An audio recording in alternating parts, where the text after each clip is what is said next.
મિત્રો આજના લેક્ચરમાં આપણે mechanical measurement instrumentation and control in automobile subject અંતર્ગત chapter number 2 mechanical measurement unit 2 જેના અંતર્ગત આપણે અલગ અલગ પ્રકારની ફિઝિકલ ક્વોન્ટિટીની કઈ રીતે મેઝરમેન્ટ કરવામાં આવે છે તેના ઉપર ચર્ચા કરી રહ્યા છીએ. આ અંતર્ગત આપણે લાસ્ટ લેક્ચરની અંદર મેઝરમેન્ટ ઓફ પ્રેશર વિશે ચર્ચા કરી રહ્યા હતા અને તેમાં આપણે મેનોમીટરની મદદથી કઈ રીતે પ્રેશર મેઝરમેન્ટ કરવામાં આવે છે તેના વિશે જોઈ ગયા હતા. તો આજના લેક્ચરમાં પ્રેશર ગેજની મદદથી કઈ રીતે મેઝરમેન્ટ કરવામાં આવે છે, પ્રેશર મેઝરમેન્ટ કઈ રીતે થાય છે તો તેના વિશેની ચર્ચા કરીશું. તો જેની અંદર મુખ્યત્વે પ્રેશર ગેજ છે તો તેમાં આપણે બર્ડન ટ્યુબ પ્રેશર ગેજ છે તો તેની મદદથી કઈ રીતે મેઝરમેન્ટ થાય તો તેના વિશે પહેલા ચર્ચા કરીએ. The burden tube pressure gauge is used for measuring high as well as a low pressure. Bourdon tube pressure ગેજનો ઉપયોગ હાઈ અને લો પ્રેશરના મેઝરમેન્ટ કરવા માટે થતો હોય છે. A simple form of this gauge as shown in figure. હવે આ પ્રકારના ગેજ જે છે તો તે કઈ રીતે તેની એરેન્જમેન્ટ કરવામાં આવી છે અથવા તો કઈ રીતે તેને બનાવવામાં આવ્યું છે તો તેનું એક સિમ્પલ ફોર્મ છે કે જે આપણે નેક્સ્ટ સ્લાઇડની અંદર જોઈશું. In this case, the pressure element consists of a metal tube of approximately elliptical cross section. એક આ કિસ્સા જે છે આ કેસની અંદર જે પ્રેશર એલિમેન્ટ જે છે તે એપ્રોક્સિમેટલી ઇલિપ્ટિકલ ક્રોસ સેક્શનની મદદથી એક મેટલ ટ્યુબમાંથી બનાવવામાં આવતું હોય છે. This tube is bent in the form of segment of a circle and responds to the pressure change. આ જે ટ્યુબ જે છે તે એક સર્ક્યુલર એક સેગમેન્ટની અંદર ટર્ન કરવામાં આવેલી હોય છે અથવા તો વાળવામાં આવેલી હોય છે અને જો કોઈ પણ પ્રકારના પ્રેશરની અંદર ચેન્જ થતા હોય તો તેના પ્રમાણમાં તે પોતે રિસ્પોન્સ પણ આપતું હોય છે. When one end of the tube which is attached to the gauge case is connected to the source of pressure, the internal pressure causes the tube to expand whereby the circumferential stresses or hook tension is set up. હવે જ્યારે કોઈ પણ એક and કે જે આપણા જે pressure gauge છે તો તેના એન્ડ સાથે તેના કેસ અથવા તો તેનું જે આપણે કવર જે છે તેની સાથે જોડાયેલો હોય છે તો જ્યારે તે પ્રેશરના સોર્સની સાથે તેને કોન્ટેક્ટ કરવામાં આવે છે અથવા તો તેને જોડવામાં આવે તો તે વખતે જે ઇન્ટરનલ પ્રેશર જે છે તેના પરિણામે આપણે જે ટ્યુબ તેનું એક્સપાન્શન થાય છે અને એક્સપાન્શન થવાના પરિણામે તેની અંદર તેના દ્વારા સર્કમ્ફરન્શિયલ સ્ટ્રેસ અથવા તો હુક ટેન્શન જે છે તે પણ પેદા થાય છે. The free end of tube move and the end is in turn connected by a suitable lever to the rack engaged with a small pinion mounted on the same spindle as the pointer. હવે જેમ અહીંયા જેમ pressure પેદા થતું ગયું તો તેમ અહીં અંદરના ભાગે જે અસર જોવા મળે જે ટ્યુબની અંદર એક્સપાન્શન થયું તો તેના પરિણામે જે સર્કમ્ફરન્શિયલ સ્ટ્રેસ પેદા થયો તો તેના પરિણામે જે ટ્યુબ જે છે તેનો ફ્રી એન્ડ એની અંદર પણ આપણને મુવમેન્ટ જોવા મળે છે અને તેના જે રિસ્પોન્સ છે તે તેના સુટેબલ લીવર દ્વારા રેક સાથે જોડવામાં આવેલો હોય છે અને તે પોઇન્ટરના સ્પિન્ડલ ઉપર પણ લગાડવામાં આવેલો જે સ્મોલ પિનિયન છે તેની સાથે કનેક્ટ થાય છે અને તેની સાથે જોડાઈ જાય છે. કઈ રીતે અરેન્જમેન્ટ છે તે આપણે અહીંયા જોઈ શકીએ છીએ કે આપણે જે નીચે જે થ્રેડ હિસ્સો જે છે તો તે આપણો મેઇન પોર્શન છે. ત્યારબાદ બર્ડન ટ્યુબ જે છે તેનો ફ્રી એન્ડ જે છે કે તેના વચ્ચેના ભાગમાં આપવામાં આવેલો છે અને તેની સાથે રેક એન્ડ પિનિયન એરેન્જમેન્ટ કઈ રીતે છે તે પણ સાથોસાથ દર્શાવવામાં આવેલી છે. એમાં પોઇન્ટર આપ્યો છે, પિનિયન પણ દર્શાવવામાં આવેલું છે, સ્કેલ પણ જે છે તે અહીં ઉપર આપણે ડાયલ ઉપર આવે છે કે જે અહીં આપણે અવેલેબલ હોતું નથી. હવે કેસ સાથે તેને કઈ રીતે પિવોટેડ કરવામાં આવે છે તેની ટ્યુબનો એક એન્ડ જે છે તે કઈ રીતે પિવોટ કરવામાં આવે છે તે પણ આમાં સાથોસાથ દર્શાવવામાં આવેલું છે. એટલે કે અહીંયા આપણે જે ટ્યુબની વાત કરીએ છીએ તો તે ટ્યુબ જે છે તેના ટર્નની સંખ્યા ઘણી વખત એક પણ હોય છે અથવા તો ઘણા કેસમાં એક કરતાં વધારે પણ હોય છે. એટલે કે જે કોઈ પણ સોર્સની સાથે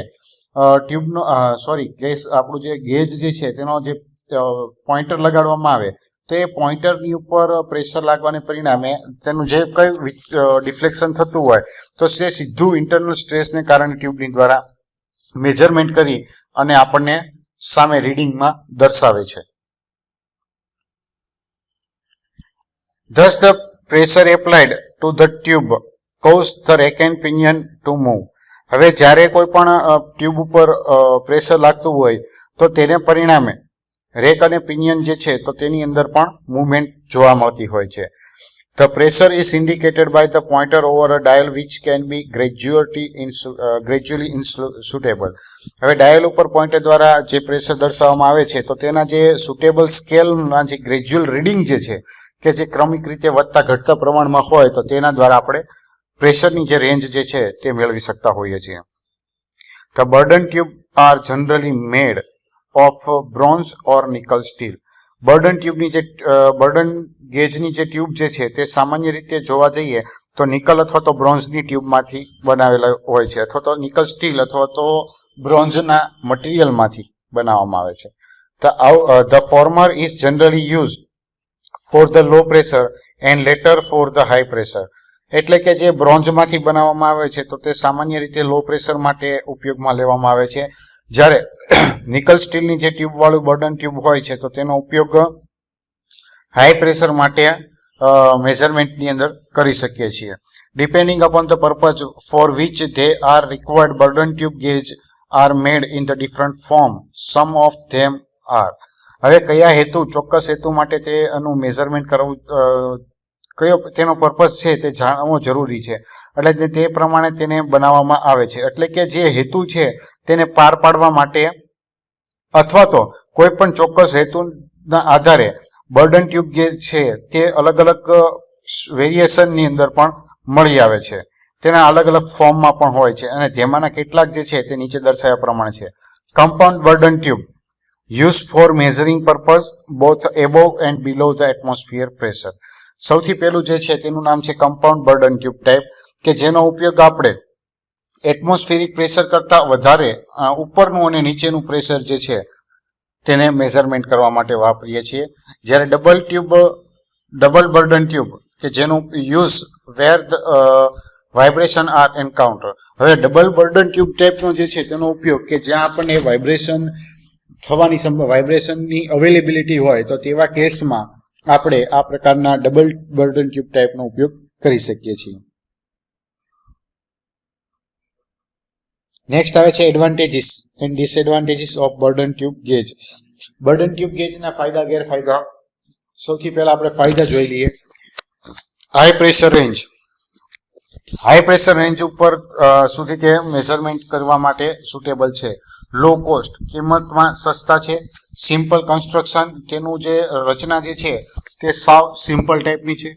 good accuracy except at low pressure. Low pressure સિવાય તે કોઈ પણ પ્રેશરના રીડિંગ માટે સારી એક્યુરેસી પણ જાળવી રાખે છે. They are easily adopted for design for obtaining electrical output. જરૂરી ઇલેક્ટ્રિકલ આઉટપુટ મેળવવા માટેની ડિઝાઇન માટે તેને સિમ્પલી પણ બનાવવામાં આવતા હોય છે. Disadvantages. They are susceptible to shock and vibration and are subjected to hysteresis. તેના ઉપર શોક અને વાઇબ્રેશન જે છે તે લાગતું હોવાને કારણે તેના પ્રત્યે તે સેન્સિટિવ છે. આ ઉપરાંત તેના ઉપર હિસ્ટ્રેસિસની ઇફેક્ટ પણ લાગુ પડતી હોય છે. Low spring gradient which limit their use for the precision instrument up to pressure of 3 mega newton per metre square. જે લો સ્પ્રિંગ ગ્રેડિયન્ટ છે તો તેના પરિણામે તે માત્ર 3 mega newton per metre સ્ક્વેરના pressure સુધીના એક્યુરેટ મેઝરમેન્ટ માટે અથવા તો પ્રિસિઝન મેઝરમેન્ટ માટે તેનો ઉપયોગ લિમિટેડ જણાય આવ્યો છે. નેક્સ્ટ હવે આગળ વધીએ અને જોઈશું ડાયાફ્રામ ગેજ વિશે. This type of gauge employ a metallic disc or diaphragm instead of the bent tube. આ પ્રકારના ગેજની અંદર બેન્ટ ટ્યુબના બદલે મેટાલિક ડિસ્ક અથવા તો ડાયાફ્રામનો ઉપયોગ કરવામાં આવતો હોય છે. This disc or diaphragm is used for the actuating the indicating devices. આ જે ડાયાફ્રામ કે ડિસ્ક છે તેનો ઉપયોગ ઇન્ડિકેટિંગ ડિવાઇસીસને એક્ચ્યુએટ કરવા માટે થતો હોય છે. Refer to figure when the pressure is applied to the lower side on the lower side of the diaphragm is deflected upward. હવે ફિગર આપણે છે તે પાછળ દર્શાવવામાં આવી છે અને તેમાં દર્શાવ્યા પ્રમાણે જ્યારે પ્રેશર તેના લોઅર એન્ડ ઉપર લગાડવામાં આવે તો તેના પરિણામે ડાયાફ્રામ છે તેનું ડિફ્લેક્શન ઉપરની તરફ થતું હોય છે. This movement of diaphragm is transmit to the rack and pinion.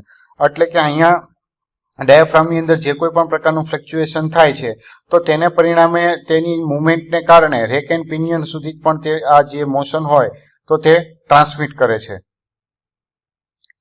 The latter is attached to the spindle of needle moving on gradual dial. એટલે કે ત્યાર પછી ગ્રેજ્યુઅલ ડાયલ ઉપર જે નીડલ રાખવામાં આવ્યું હોય તો તે તેના સ્પિન્ડલને પણ મોશનમાં લાવે છે. And the dial can gain be graduated in a suitable scale. ત્યાર પછી ડાયલ જે છે તે યોગ્ય સ્કેલની અંદર ગ્રેજ્યુએટ કરી અને મીટરની મદદથી આપણે રીડિંગ જે છે તે આપી શકે છે. તો પ્રેશર ગેજની અંદર હવે આપણે અહીંયા કઈ રીતે રીડિંગ આપે છે તે જોઈએ. તો સૌથી પહેલા જે નીચેનો ભાગ જે છે કે જ્યાંથી આપણે પ્રેશર જે સોર્સમાં મેઝર કરવાનું હોય તેની સાથે કોન્ટેક્ટ કરવામાં આવે છે.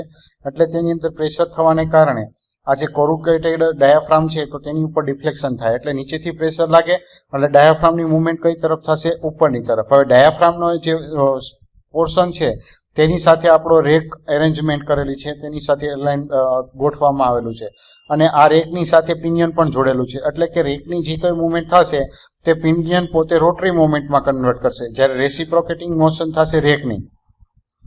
હવે જે પિનિયન ફરવાને પરિણામે તેના ઉપર પોઇન્ટર લગાડેલો હોય છે અને પોઇન્ટર ઉપર નીડલ સ્કેલ આપેલો છે કે જે ગ્રેજ્યુઅલી કેલિબ્રેટેડ રીડિંગ આપી અને આપણને સાચું રીડિંગ જે સોર્સનું આપણે પ્રેશર મેજરમેન્ટ કરવાનું છે તે આપણને દર્શાવી આપે છે. ઘણા કેસની અંદર આપણે મેટાલિક સ્ટ્રીપ ટાઈપનું પણ ડાયાફ્રામ આપવામાં આવેલો હોય છે. તો આ રીતની અરેન્જમેન્ટ જે છે તે ડાયાફ્રામ ટાઈપના ગેજની અંદર જોવા મળતી હોય છે. Advantages: minimum hysteresis and no permanent zero shift. આ પ્રકારના ગેજની અંદર હિસ્ટ્રેસિસ જે છે તેનું અસર ઓછામાં ઓછી રહે છે જ્યારે તેની અંદર ઝીરો શિફ્ટ છે તે કાયમી રીતે છે જ નહીં. Can withstand high over pressure. વધારે ઓવર પ્રેશરનો હાઈ ઓવર પ્રેશરનો તે સામનો પણ કરી શકે છે. Can maintain the good linearity over a wide range. Wide range ઉપર તે સારી લિનિયરિટી પણ જાળવી શકે છે. Gauge are suitable for the absolute and differential pressure measurement. Gauge જે છે તે અવેલેબલ પ્રેશર જે એબ્સોલ્યુટ પ્રેશર અને પ્રેશર ડિફરન્સ જે છે તો તેના મેઝરમેન્ટ માટે પણ તે અવેલેબલ છે. Relatively small in size and moderate cost. તે સાઇઝમાં નાનું છે પણ ખર્ચમાં થોડુંક મધ્યમ રેન્જમાં આવે છે. Limitation: difficult to repair. તેનું રિપેરિંગ કરવું થોડુંક કોમ્પ્લિકેટેડ અથવા ડિફિકલ્ટ ટાઈપનું છે. Needs protection from the shock and vibration. Shock અને વાઇબ્રેશનની તેના ઉપર ડાયરેક્ટલી અસર થાય છે એટલે તેનાથી તેને બચાવવું જોઈએ. Can not be use to measure the high pressure. તેનો હાઈ પ્રેશર મેઝરમેન્ટ માટે ઉપયોગ કરવો હિતાવહ નથી. નેક્સ્ટ હવે આગળ જોઈશું આપણે વેક્યુમ ગેજ. તો વેક્યુમ ગેજ જે છે તે પણ આપણે બર્ડન ટ્યુબ ટાઈપ જ જેવો છે. The burden gauge discussed earlier can be used to measure the vacuum instead of pressure. Bourdon tube જે છે તે આપણે અગાઉ ચર્ચા કરી ગયા પ્રમાણે પ્રેશરને બદલે વેક્યુમ પણ મેઝરમેન્ટ કરવા માટે ઉપયોગમાં લઈ શકીએ છીએ. Slight change in the design are required for this purpose. હવે આ જે વેક્યુમનું મેઝરમેન્ટ કરવું હોય તો તેના માટે તેની જે ઓરિજિનલ ડિઝાઇન છે તેની અંદર માત્ર થોડું જ ચેન્જીસ કરવાની જરૂર રહેતી હોય છે. Thus, in this case, the tube be bent inward instead of outward as in the pressure gauge. Pressure gauge જે છે આ પ્રકારનો જે ગેજ છે તો તેના કિસ્સામાં જે ટ્યુબ છે તેને પ્રેશર ગેજની જેમ બહારની તરફ ટર્ન કરવાને બદલે અંદરની તરફ બેન્ડ કરવી પડતી હોય છે. Vacuum gauge are graduated in the millimetres of mercury below the atmospheric pressure.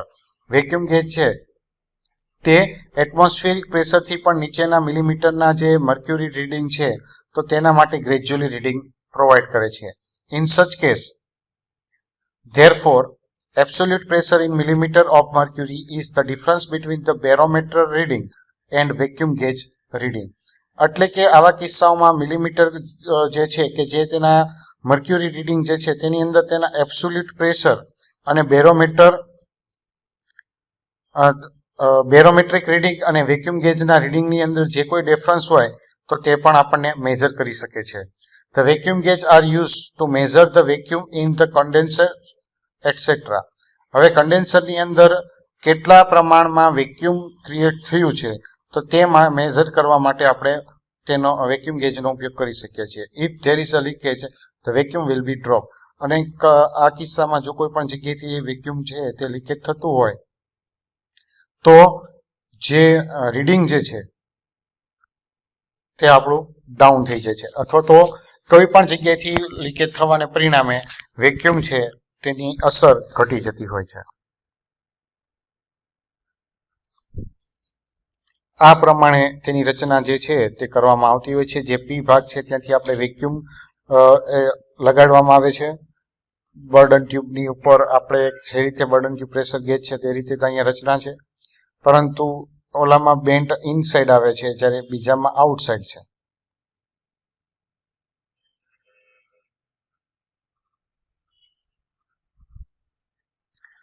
The pressure gauge installation required the following consideration. હવે પ્રેશર ગેજ જે છે તેના ઇન્સ્ટોલેશન માટે અમુક જે બાબતો છે તેને ધ્યાનમાં લેવી જરૂરી છે. તો તે માટે કઈ કઈ બાબતો જરૂરી છે તો તેના વિશે હવે જોઈશું. Flexible copper tubing and compressing fitting are recommended for most installation. મોટાભાગના ઇન્સ્ટોલેશનની અંદર ફ્લેક્સિબલ કોપર ટ્યુબિંગ અને કોમ્પ્રેશન ફિટિંગની ભલામણ છે તે કરવામાં આવતી હોય છે, અથવા તો તેની રિકમેન્ડેશન રહેતી હોય છે. The installation of the gauge cock and T in the line close to the gauge is recommended because it permits the gauge to be removed for testing or replacement without having to shut down the system. એટલે કે ગેજની નજીકની લાઇનમાં gauge કોક અને T પણ લગાડવામાં આવતો હોય છે, કારણ કે સિસ્ટમને બંધ કર્યા વગર ટેસ્ટિંગ અને રિપ્લેસમેન્ટ માટે આપણને તે ગેજને દૂર કરવાની આપણને એલોકેશન પણ કરી શકે છે, અથવા તો આપણને ફ્રી કરી શકે છે. Pulsating pressure in the gauge line are not required. Gauge લાઇનની અંદર પલ્સેટિંગ પ્રેશર જે છે તેની જરૂરિયાત રહેતી હોતી નથી. The gauge and its connection line is filled with an inert liquid and as such liquid seal are provided. Gauge અને તેની કનેક્ટિંગ લાઇન જે છે તે ઇનર્ટ લિક્વિડની મદદથી ભરવામાં આવતી હોય છે, અને આ જે લિક્વિડ જે ભરવામાં આવેલું હોય તો તેને પૂરેપૂરા જે લિક્વિડ સીલની મદદ તેની ટ્યુબ ઉપર લિક્વિડ સીલ પણ લગાડવામાં આવતું હોય છે. Trap air at any point of gauge line may cause the serious error in the pressure reading. જો કોઈ પણ કારણોસર તેની અંદર એર જે છે તે એન્ટર થઈ ગઈ હોય તો આવા કિસ્સામાં જે ટ્રેપ થયેલી એર જે ગેજ દ્વારા રીડિંગ આપણે મેઝરમેન્ટ કરીએ છીએ અથવા તો રીડિંગ આપણને ગેજ દર્શાવે તો તેમાં સિરિયસ પ્રોબ્લેમ પેદા કરતું હોય છે. તો આ રીતે આપણે અલગ અલગ પ્રકારના પ્રેશર ગેજ જે છે તે પ્રેશર મેઝરમેન્ટ માટે ઉપયોગમાં લઈ શકતા હોઈએ છીએ.